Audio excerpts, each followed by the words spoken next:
Welcome to Chromodiversity, a podcast for clinicians, therapists, and families about common genetic diversity in children and adults. I'm Elliot Pollack, founder of the Chromodiversity Foundation, and I'll be your host. Today, I'm with Lara Bloom. Lara is the president and CEO of the Ehlers-Danlos Society and responsible for globally raising awareness of rare, chronic, and invisible diseases, specializing in Ehlers-Danlos syndromes, hypermobility spectrum disorders, HSD, and related conditions.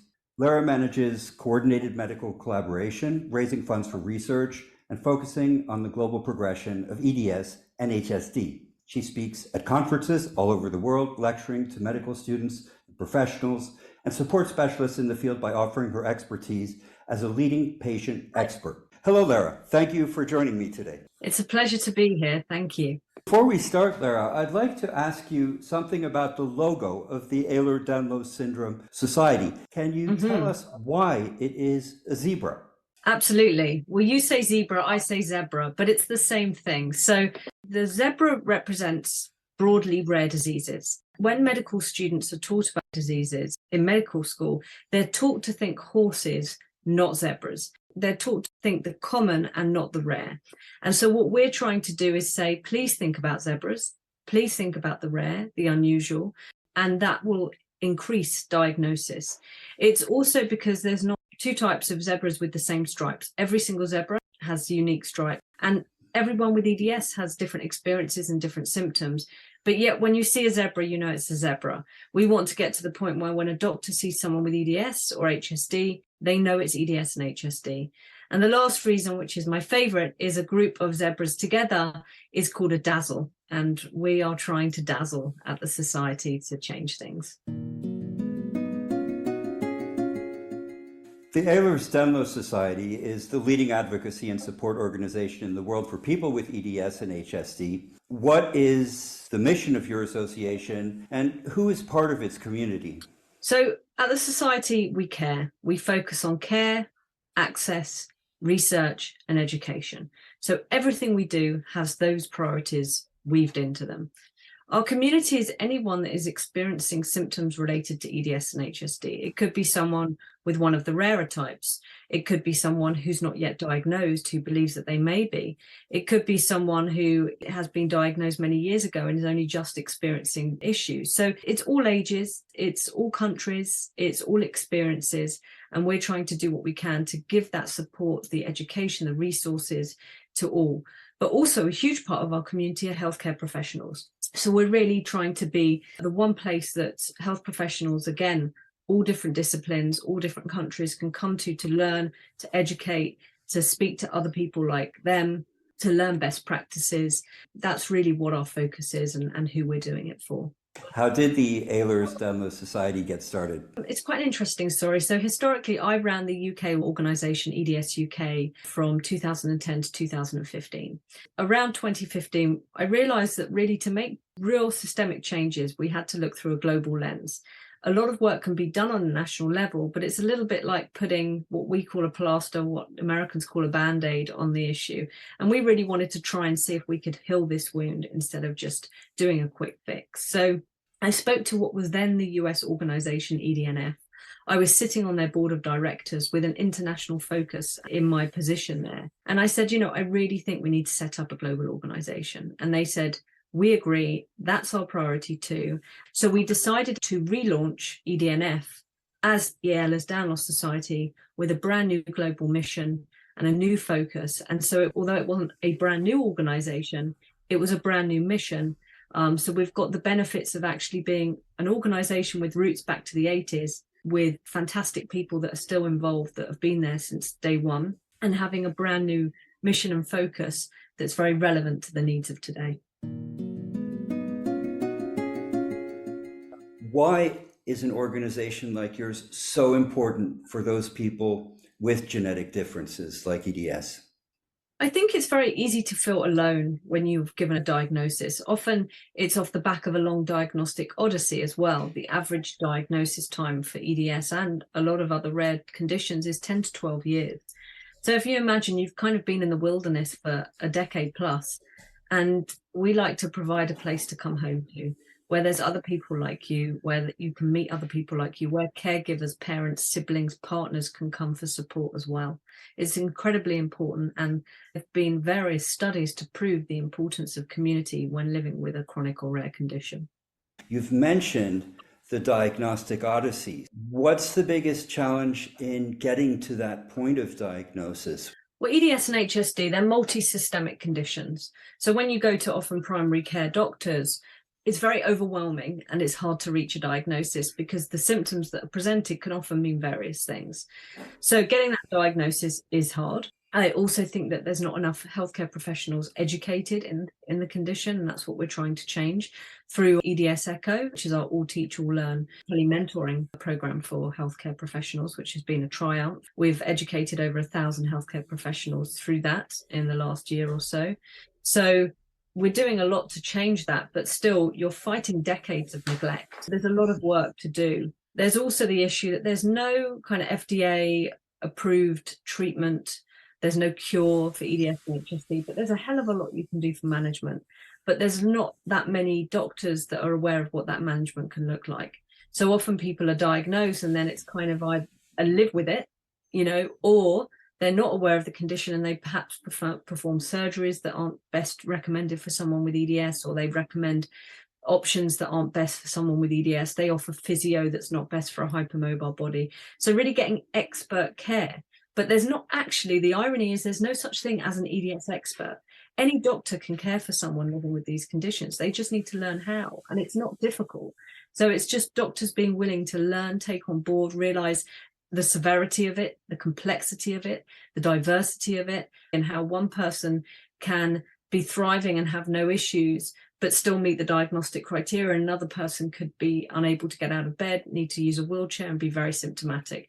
It doesn't change the validity of the diagnosis. Everyone's experience is real and there's no right or wrong way to have this condition.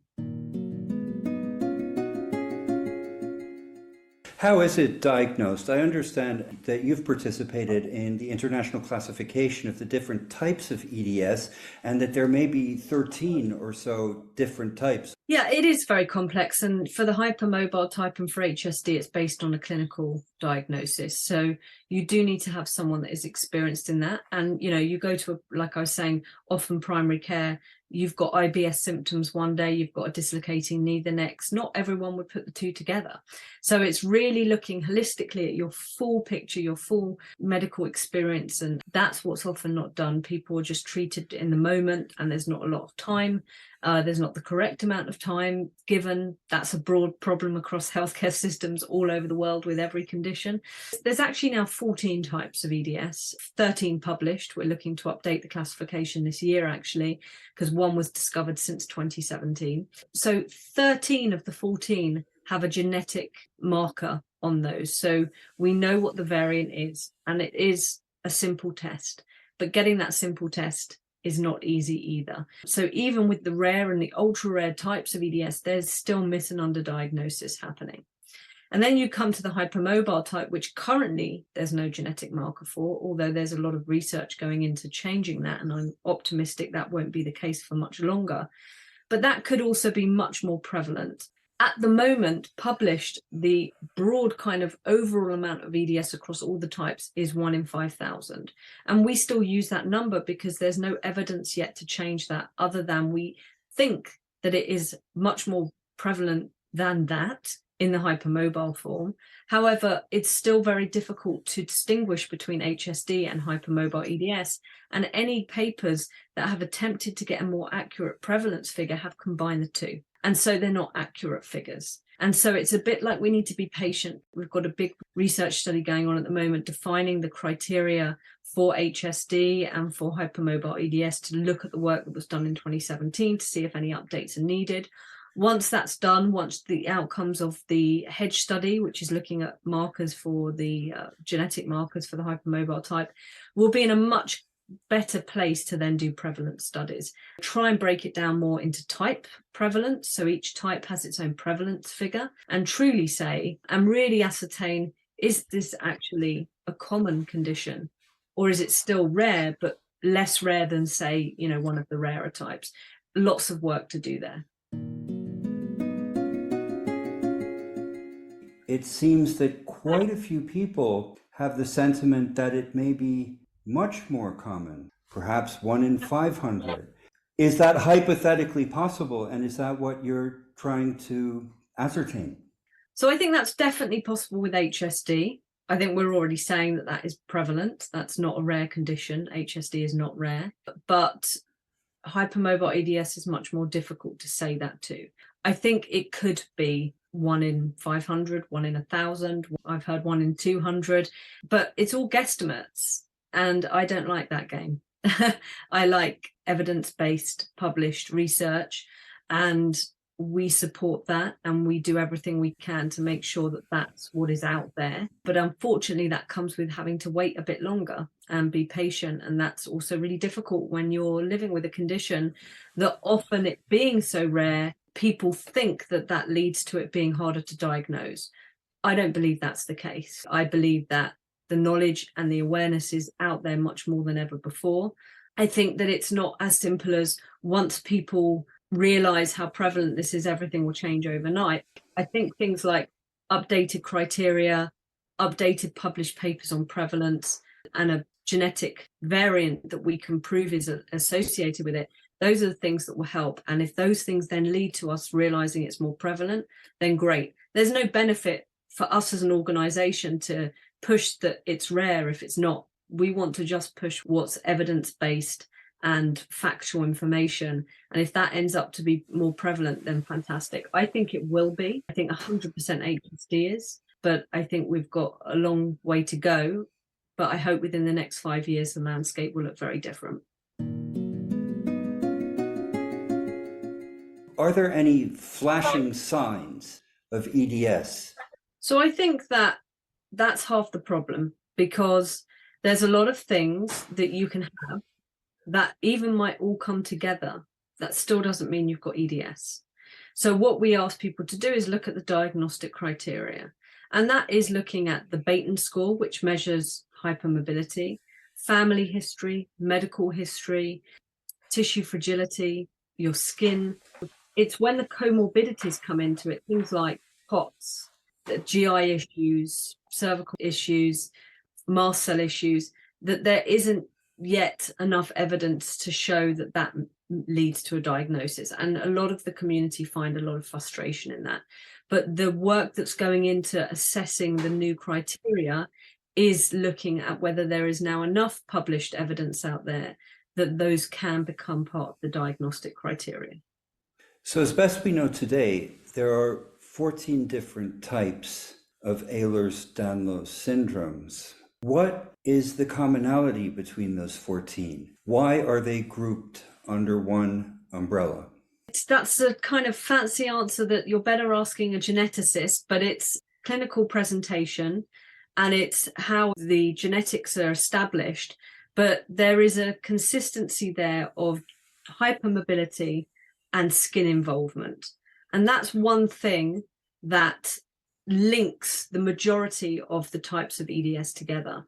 But that is being assessed all the time. Types could be added, types could be taken away. It's actually being discussed all the time as new things are discovered. But it is that joint hypermobility and that skin presentation, that tissue fragility, that unites them together. I understand that there's now some research that may be linking higher incidence also of neurodevelopmental differences such as autism, perhaps ADHD. This is also something we see in other common chromosomal differences. To what degree does evidence show the linkage? You're right. There's really interesting research coming out about these links. And I think more research is definitely needed. It's another example of at what point is there enough to include that in a criteria and to really acknowledge it. It's really been only in the last few years that the papers have been coming out to support the anecdotal conversations that have been there. There are fantastic people working in these areas. We've got lots and lots of recordings and presentations and resources on our website about this. But ultimately, what I say about all of these things, whether it's the neurodiversity symptoms and presentations, or the mast cell, or the dysautonomia, or the GI issues, people understandably worry so much about getting a diagnosis because that validation is so important.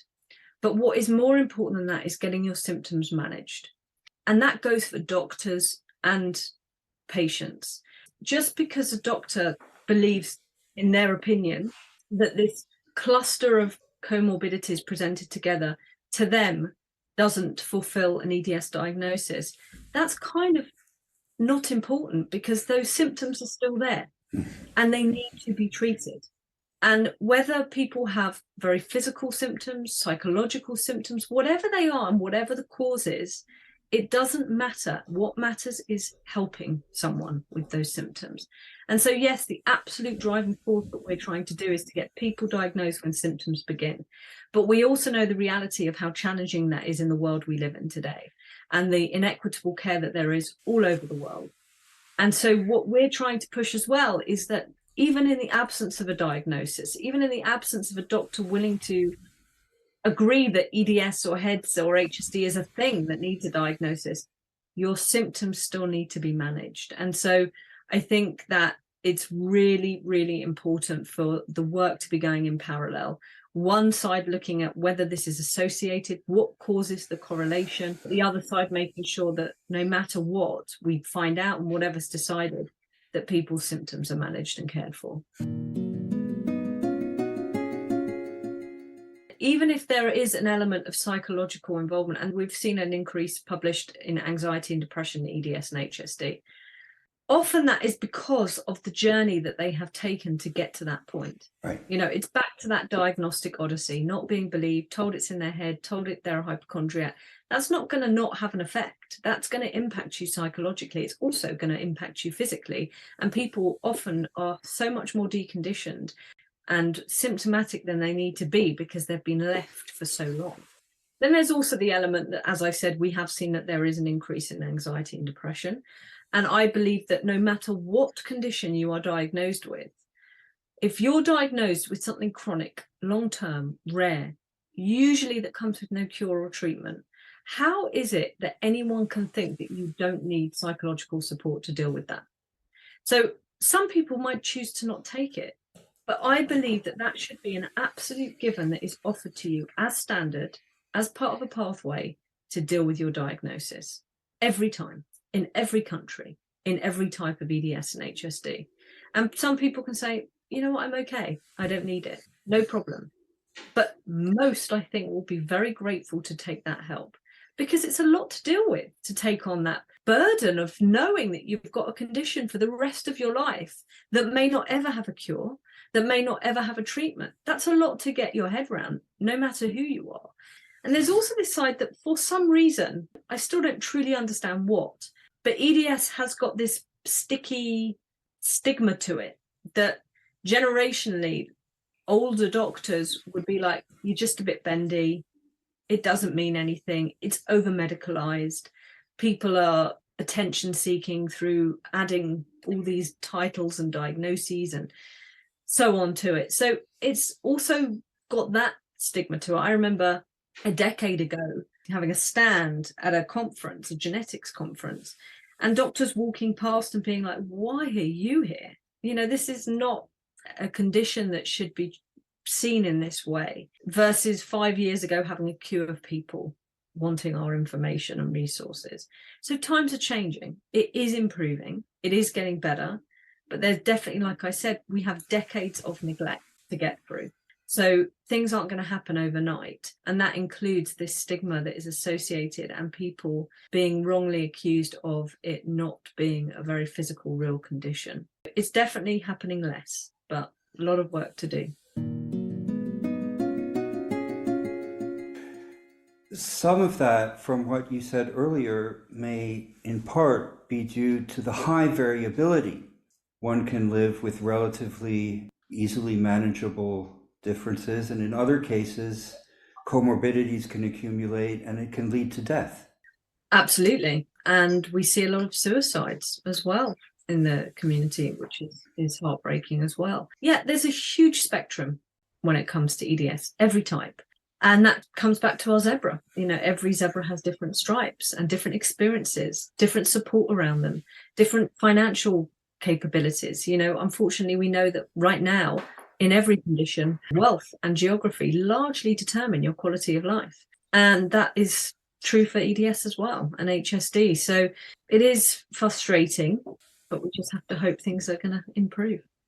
Well, one argument sometimes given for not attempting to diagnose a genetic difference is that, well, if there's no treatment for it or cure, then why diagnose it? Yeah, so I think validation is everything. People underestimate just what it means to go into a doctor's room and be listened to and believed. It can sometimes feel like a cure, especially after often a decade or more of not being believed. So I say to every health professional listening out there, don't ever underestimate what even 5 minutes of just listening and validating someone's experience can lead to.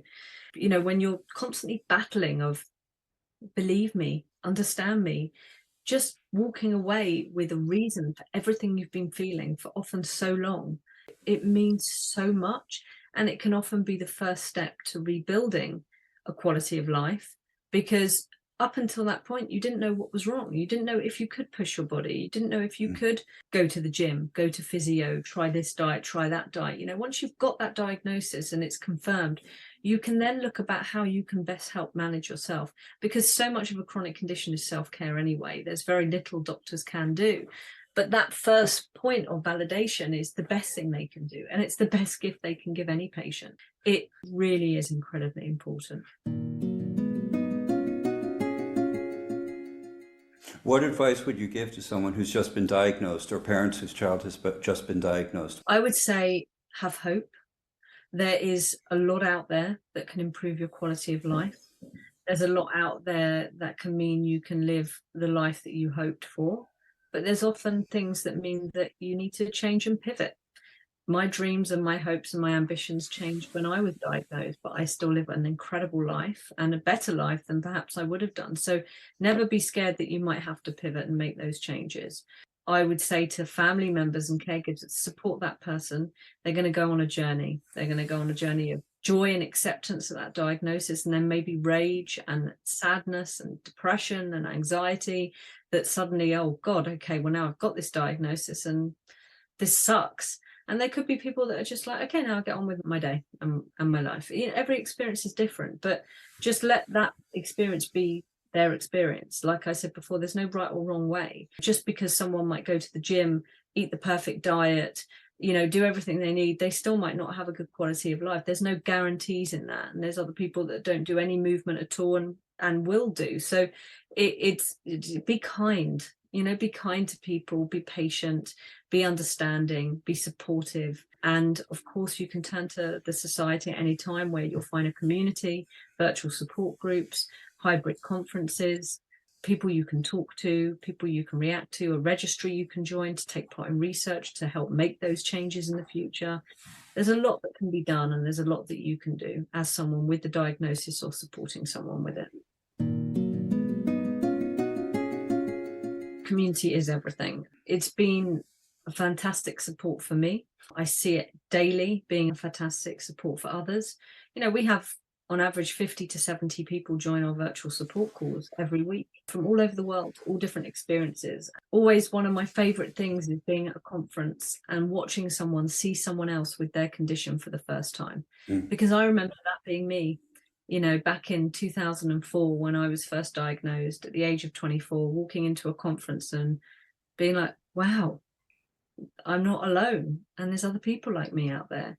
It's incredibly rewarding and validating to do that. And it's such a pleasure to be able to provide that for people. What needs to be done to get to a greater critical mass of awareness? I think it's a mix of things. So, we need to work better on education. So when medical students are trained, it's more than a paragraph. We're working on that. I think we need to provide more resources, which we have been doing and will continue to do. We have things, like I said, like EDS Echo, which is all teach will learn, and people bring their de-identified case studies. So it's moving knowledge, not patients. And that's incredible. And I recommend anyone out there listening to either tell your doctors, or if you're doctors yourself, please join. It's an incredible resource, CME approved. It's fantastic. And just building more and more things like that. We have healthcare providers turning up at our conferences every year on year, and that number's increasing. So we just need to keep at it. We need to keep educating. We need to get it in mainstream media. You know, there's a lot of celebrities that have come out talking about living with it, which also helps with awareness. So just need to keep on doing what we're doing. How do you work with clinical and research organizations? So we've funded about $6.5 million in research in the last 3-4 years. So we've funded a lot of people out there doing the research that's needed, and we've collaborated with a couple of labs to do work in the genetics, proteomics, epigenetics, things like that. So we're here and open to work with anyone out there that wants to progress the understanding in these conditions. It comes with the funding need. So, you know, that's what we're trying to do, raise as much money as we can to fund the research out there that's needed on the ground. You just mentioned epigenetics. Do you see this on a horizon of 10 years that we may have treatments that don't exist today? Absolutely. Maybe even sooner. I think the next decade is going to be incredibly exciting, not just for EDS, but for lots of rare conditions out there. The science is really picking up pace. Whole genome sequencing has never been more affordable to do as well. Proteomics is becoming something that I'm seeing more and more of. Same with epigenetics. It's really looking deeper at those genes and really understanding what you can discover about how things are expressed and seeing a pattern there. And I think that that's going to really unveil a lot of understanding. And as you said, lead to treatments, lead to diagnostic tools, and let's one day hope lead to a cure. I think the two big things that I really want to do, one of them we can start immediately and we're seeking funding for, is a natural history study. Really truly understanding that. People ask if it's a degenerative condition, if it gets worse with age, and genetically know that we can see, but the reality is deconditioning in people's life experience. Does that impact things? Really understanding that evolvement of the condition. And then, of course, like I said, once we're a bit clearer with the genetics and the criteria, doing prevalence studies. So to me, those two things will really be very beneficial long term for the community. What's next on your agenda in terms of events? Everything is on our website, www.ehlers-danlos.com. All of our events, all of our virtual support groups, all of our previous events and the recordings, ways to get on the registry, ways to get involved, resources, things that can help. Go and visit that. www.ehlers-danlos.com is the place to go. Yes, indeed. Thank you very much, Lara. It's been a pleasure. Appreciate it. Thank you very much. Thank you for joining this episode of Chromodiversity with Lara Bloom, President and CEO of the Ehlers-Danlos Society. As you heard, although historically seen as a rare genetic difference of relatively minor importance and largely ignored by the medical community, it seems likely that Ehlers-Danlos Syndrome is potentially far more common than previously thought, particularly in its 14th hypermobility form, although prevalence remains to be confirmed. Fortunately, thanks to improved classification of symptoms and better awareness of its high variability, EDS is starting to be taken more seriously by medical professionals, and diagnosis is increasing. This matters because, although treatments are still lacking, diagnosis alone can provide enormous relief by putting an end to long diagnostic odysseys, providing validation, and giving access to supportive communities. Diagnosis also allows to avoid potentially damaging mistreatments, benefit from better self-management and care, and participate in groundbreaking research that offers hope for the future. Perhaps the biggest single takeaway is that thanks to Lara's success in unifying the Ehlers-Danlos Society into a single global organization, it's been able to raise many millions of dollars for research, act as a single go-to source of authoritative information and support, accelerate medical awareness and diagnosis, while fast-tracking the perspective of potential treatments and cures. I hope you enjoyed this podcast as much as I did recording it. Please show your support by donating today. With your help, we will ensure an easy listening experience so you can access engaging and authoritative information on common genetic diversity in children and adults. Tune in next week for another exciting episode of Chromodiversity and have a wonderful day.